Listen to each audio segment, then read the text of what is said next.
Exothermic reactions वो reactions होती हैं जिनके दौरान हीट प्रोड्यूस होती है।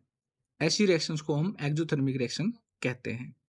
यहाँ पर कैल्शियम ऑक्साइड जब वाटर के साथ रिएक्ट करता है तो स्लेक लाइम और हीट प्रोड्यूस होती है। सेम ऐसे ही जब मैग्नीशियम को जलाया जाता है in the presence of oxygen we get magnesium oxide और साथ में हीट और लाइट भी प्रोड्यूस होती है।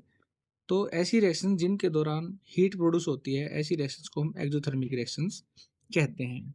ऐसे ही एंडोथर्मिक रिएक्शंस अपोजिट होती है एक्सोथर्मिक रिएक्शंस के।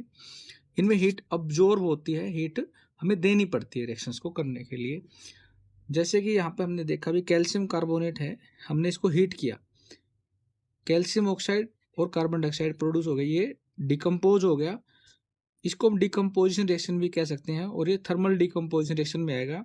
अगर कोई कंपाउंड है हीट करने के बाद वो डिकम्पोज हो जाता है सिंपल मॉलिक्यूल्स के अंदर, तो ऐसी रिएक्शन को हम डिकम्पोजिशन रिएक्शन बोलते हैं।